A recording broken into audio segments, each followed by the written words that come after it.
그 후에 다윗이 여호와께 여쭈어 아뢰되 내가 유다 한 성읍으로 올라가리이까.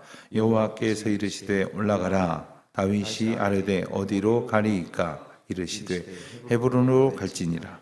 다윗이 그의 두 아내 이스라엘 여인 아히노암과 갈멜 사람 나발의 아내였던 아비가일을 데리고 그리로 올라갈 때에 또 자기와 함께한 추종자들과 그들의 가족들을 다윗이 다 데리고 올라가서 헤브론 각 성읍에서 살게 하니라. 유다 사람들이 와서 거기서 다윗에게 기름을 부어 유다 족속의 왕으로 삼았더라.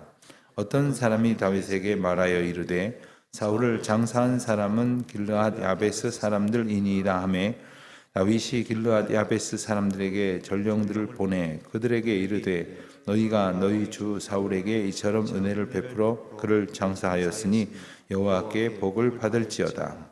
너희가 이 일을 하였으니 이제 여호와께서 은혜와 진리로 너희에게 베푸시기를 원하고 나도 이 선한 일을 너희에게 갚으리니 이제 너희는 손을 강하게 하고 담대히 할지어다. 너희 주 사울이 죽었고 또 유다 족속이 내게 기름을 부어 그들의 왕으로 삼았음이니라 하니라. 사울의 군사령관 넬의 아들 아브넬이 이미 사울의 아들 이스보셋을 데리고 마하나임으로 건너가 길르앗과 아술과 이스라엘과 에브라임과 베냐민과 온 이스라엘의 왕으로 삼았더라. 사울의 아들 이스보셋이 이스라엘 왕이 될 때에 나이가 40세이며 2해 동안 왕위에 있으니라. 유다 족속은 다윗을 따르니 다윗이 헤브론에서 유다 족속의 왕이 된 날수는 7년 6개월이더라. 아멘. 오늘 말씀은 이제 그 후에라는 말로 이제 시작이 됩니다. 그 후에라는 말은 이제 사무엘 하에만 해도 한 대여섯 번 이제 등장하는 그러한 독특한 표현인데 이제 하던 이야기를 잠시 접어두고 새로운 이야기를 하겠다. 뭐 이런 의미로 이해할 수가 있습니다.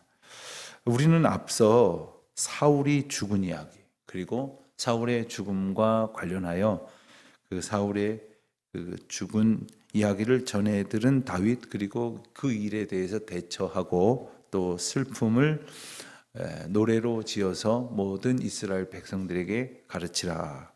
그리고 그것을 이제 책에 기록하라. 이렇게 명령했던 다윗의 이야기를 그 시와 함께 우리가 보았습니다. 그게 1장의 내용이었는데 사울이 죽은 일 후에 사울이 죽음으로 인해서 이스라엘의 형편은 아주 큰 변화를 겪게 되었죠. 큰 변화가 있은 후에 바로 2장의 내용의 일들이 벌어진다 하는 말입니다. 다윗이 여호와께 여쭈어 아뢰되 다윗이 하나님께 여쭙습니다. 하나님, 내가 유다의 한 성읍으로 올라가리까? 그때에 여호와께서 대답 주시기를 올라가라. 또 다윗이 다시 여쭙습니다. 그럼 어디로 가리까? 그때 다시 답을 주시기를 헤브론으로 갈지니라. 1절에 잠시 나눈 그 대화는 간단한 내용이지만 이것은 두 가지 의미에서 대단히 중요합니다. 첫 번째는 다윗을 구체적으로 이끄시는 하나님. 하나님께서는 묻는 자에게 답하십니다. 구체적으로 여쭙는 자에게 당연히 구체적으로 답을 주십니다. 우리가 하나님 앞에 기도를 한다고는 하지만 보통은 원하는 것을 하나님 앞에 요구하는 시기 될 때가 있습니다. 답을 정해놓고 하나님 이것 주십시오 할 때가 있습니다. 그러나 우리가 하나님께 여쭙는다고 하는 것은 하나님께 그 주권을 의뢰하는 것입니다. 바로 1절 말씀에서 우리가 마음 깊이 새겨야 할 것은 여쭙는 신앙을 가진 다윗의 모습입니다. 우리는 과연 그 하나님 앞에 모든 삶에 있어서 여쭈으며 나아가는가? 구하며 나아가는 것, 그것을 기도로 생각을 하고 나는 날마다 하나님 앞에 기도한다고 하지만 엄밀히 말하면 내가 원하는 것을 구하는 것과 하나님이 원하시는 것을 여쭙는 것은 전혀 다른 차원의 기도입니다. 내가 기도를 하지만 어떤 차원의 기도를 하는지를 잘 살펴봐야 합니다. 그래서 이 내가 원하던 것을 요구하는 기도에서 하나님께서 뜻하시는 바를 구하는 기도로 우리의 기도가 옮겨가야 됩니다. 그것이 우리가 기도를 통해서 하나님께로 가까이 가는 것입니다. 어떤 사람은 하나님의 말씀을 들으려고 하지도 않고 내가 원하는 것 그 한 가지만 놓고는 주실 때까지 기도하겠습니다. 마치 그것이 무슨 간절함인 줄 알고, 그리고 그것이 신실함인 줄 알고 있으나 그것은 때를 쓰는 것이고, 그리고 하나님의 뜻과는 상관없는 자기 신념에 매몰되어 있는 것입니다. 그러니까 우리의 기도가 어떠한 기도인지, 우리가 날마다 기도하면서도 사실은 똑같은 제목을 가지고 오래도록 기도했다, 이게 좋은 이야기가 아닙니다. 하나님의 뜻을 여쭙기 위해서 우리는 기도하면서 묵상하고 기도하면서 말씀을 가까이 해야 합니다. 도무지 말씀을 안 보면서 말씀에 대한 이해를 통해서 하나님이 내게 말씀하시는 은혜를 구하지 않으면서 하는 모든 행위는 사실 우리가 볼 때는 그게 경건한 것 같고, 그리고 신앙의 신실한 조건들을 갖추어 가는 것 같지만 실상은 아직도 자기 것을 자기가 원하는 것에서 찾는 이기적인 그러한 신앙 태도에서 머물러 있다는 것을 반드시 기억을 해야 합니다. 이제 2절을 보니까 하나님께서 일러주신 그대로 다윗은 순종하여 그 길로 갑니다. 다윗이 하나님께 그 길을 여쭙고 그 길로 갔다. 아주 담백한 진술이지만 이 말씀 속에서 다윗의 신실한, 온전한, 그리고 하나님의 인도하심만을 바라는 그러한 신앙의 자세가 삶에서 엿보이고 있는 것을 우리가 알게 됩니다. 다윗이 이제 현재 머물고 있는 곳은 사울의 위협을 피해서 도망온 블레셋 땅입니다. 블레셋의 5 도성 중에 하나인 가드의 왕 아기스가 준 시글락이라고 하는 성읍에서 그가 2절에 열거하고 있는 많은 그 동행자들과 함께 거하고 있었지 않습니까? 이곳을 떠나서 이제 하나님께서 일러주신 대로 유다의 한 성읍 헤브론으로 올라가게 됩니다. 헤브론은 예루살렘을 기준으로 했을 때는 남쪽으로 약 30km 정도 떨어져 있는 곳입니다. 헤브론은 주로 이제 구약의 말씀 가운데에 자주 등장하는 예루살렘에 가까이 있는 대단히 중요한 사건들이 많이 이제 소개되어지는 그런 지명이기도 합니다. 그렇게 올라가게 되었습니다. 그러자 4절을 보니까 유다 사람들이 와서 거기서 다윗에게 기름을 부어 유다 족속의 왕으로 삼았더라. 다윗은 평생에 걸쳐서 3번 왕으로 기름 부음을 받습니다. 아마 이런 경우가 없을 것입니다. 우리가 잘 아는 대로 첫 번째 다윗이 기름을 받은 것은 사무엘상 16장에서 사무엘에게 의해서 기름 부음을 받았죠. 그리고 이제 사무엘하 오늘 본문 2장 4절에서 유다 사람들에게 기름 부음을 받습니다. 그리고 마지막 3번째 기름 부음을 받는 것은 이제 사무엘하 5장에 가서 보면 이스라엘의 온 장로들에 의해서 기름 부음을 받습니다. 그래서 이제 이스라엘 전체의 왕으로 이제 세워지게 되죠.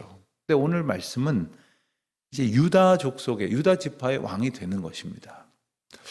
하나님께서는 일찍이 다윗을 왕으로 택하셨다는 것을 사무엘의 기름 부으심으로 알게 하셨습니다. 그리고 사무엘을 통해서 다윗도 그 사실을 정확히 인지했습니다.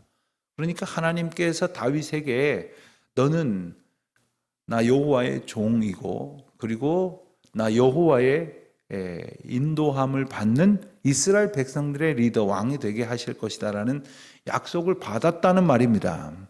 그런데 문제는 이 약속이 즉각적으로 성취되지 않았다는 거죠. 얼마만큼의 시간이 흘렀을까요? 첫 번째로 안수를 받고 2번째로 기름 부음을 받을 때까지는 학자들에 따라 조금 이견이 있습니다만 약 15년에서 조금 적게 보는 학자는 13년 정도의 차이가 있다고 이렇게 말합니다. 대체로 본 학자들은 15년 6개월 뭐 이렇게 조금 정확하게 보려고 하는 주장은 그러한데, 자, 우리가 어떤 약속을 받았습니다. 그런데 이게 만약 사람과 사람 사이에도 이것이 빨리 약속대로 일이 진행되지 않으면 재촉하고, 혹은 약속이 가짜인가 진짜인가 이렇게 불안해하게 될 것이겠는데, 하물며 하나님께서 주신 약속이 한 해 두 해 10년이 넘도록 이루어지지 않는다고 하면 아마 많은 사람들은 하나님을 원망하고, 또한 이거 가짜인가 보다 하고 그 약속 자체를 내던져버리고, 그때부터는 그 약속이 이끄는 삶을 살아가는 것이 아니라 자기 마음대로 자기 소견에 오른 대로 살아가게 될 것입니다. 그러나 다윗은 결과적으로는 15년을 기다려서 유다 지파의 왕이 되었고, 그로부터 이제 또한 오늘 말씀 11절에 보는 대로 헤브론에서 유다 족속의 왕이 된 날수 7년 6개월, 즉 7년 6개월 뒤에는 이스라엘 전체의 왕으로 세워졌다 하는 거죠. 그 기간을 합쳐본다면 이스라엘 전체의 왕이 되기까지는 무려 20년이 훨씬 넘는 그러한 세월을 기다렸다는 것입니다. 뭐 가만히 앉아서 기다렸습니까? 뭐 호의호식하면서 좋은 대접 받아가면서 마치 무슨 대통령 당선자 취임할 날 기다리는 그런 형편이었습니까? 도망 다니는 신세, 죽임의 위협을 당하는 그러한 신세, 그래서 이방 나라로 전전해야 되는 신세, 심지어 미친 채 하고 남의 나라 용병이 되어야 하는 신세, 그런 신세로 다녀야만 했던 것, 그것이 바로 다윗의 상황이었습니다. 자, 다윗이 왕이 됐습니다. 어쨌든 유다 지파의 왕이 됐는데, 그때에 제일 먼저 한 일이 무엇인가? 어떤 사람이 다윗에게 4절의 하반절입니다. 다윗에게 말하 이르되 사울을 장사한 사람은 길르앗 야베스 사람들입니다 라고 일러줍니다. 뭐 아무것도 안 하고 있는 다윗에게 와서 느닷없이 보고 드리겠습니다, 사울을 장사한 사람은 이렇습니다, 이런 이야기 했겠습니까?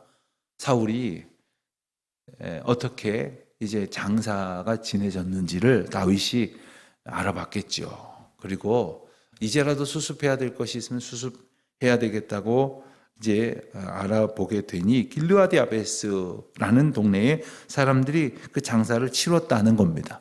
길르앗 야베스는 명실상부한 사울의 그 말하자면 지역구입니다. 사울이 그곳에서는 영웅이고, 그리고 지금도 슬픔 속에서 사울을 이제 추모하고 있는 그러한 사람들 일터인데, 5절에 보니까 다윗이 그들에게 전령을 보내서 너희가 너희 주 사울에게 이처럼 은혜를 베풀어 그를 장사하였으니 여호와께 복을 받을지어다.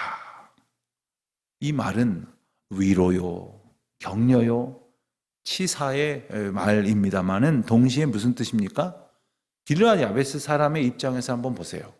자신들이 그 사울과의 관계 속에서 사울의 장사를 지낼 수밖에 없고 지내는 것이 마땅한 도리라고 해서 지내기는 했는데, 가만히 생각을 해보니까 사울의 정적이자 사울에게 한평생 쫓김을 당했던 다윗이 유다 족속의 왕이 되었으니, 게다가 길르앗 야베스랑 거리도 다윗이 있는 곳에 멀지 않으니, 자칫 잘못하면 다윗이 그의 군대를 몰고 들어와서 화풀이라도 한다면 그들은 꼼짝없이 당할 수밖에 없는 상황이 아니겠습니까?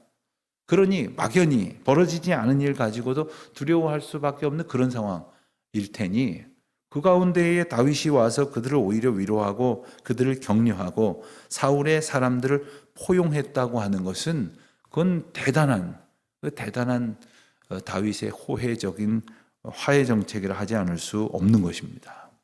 다윗이 이렇게 했었던 것은 다윗이 하나님께서 기름 부음 받은 사울을 존중하고, 그리고 그에게는 장인이 되기도 하지 않습니까? 그리고 그가 사랑하는 요나단의 아버지이기도 하고 자신의 선왕이기도 하고, 어쨌든 자기가 모셨던 주군이기도 하고, 이런 어떤 인간적인 관점에서도 칭찬할 만한 일인지 모르지만 매우 윤리적인 태도로서 바른 그러한 처신이었다고 말할 수 있지만, 무엇보다도 이것은 매우 그 사회 및 민족 통합적인 차원에서 아주 귀한 그러한 정책을 폈다라고 말할 수 있는 겁니다. 지금 이스라엘 전체의 왕이 아니라 유다 지파의 왕이라는 거죠. 하나님께서는 다윗을 유다뿐만 아니라 이스라엘 전체의 왕으로 세우셨다고 하는 사실을 다윗이 알고 있었어요.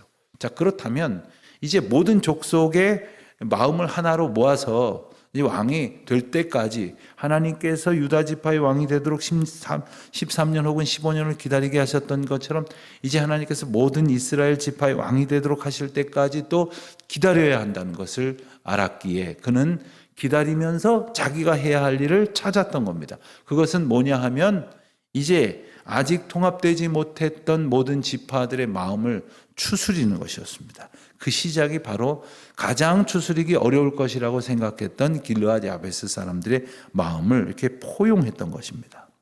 길르앗 야베스에게 협박을 할 수도 있었을지 모릅니다. 너희들 사울의 시대는 갔다. 똑바로 해라. 너희들이 그간 어떻게 했는지 내가 다 알고 있다. 주목하겠다.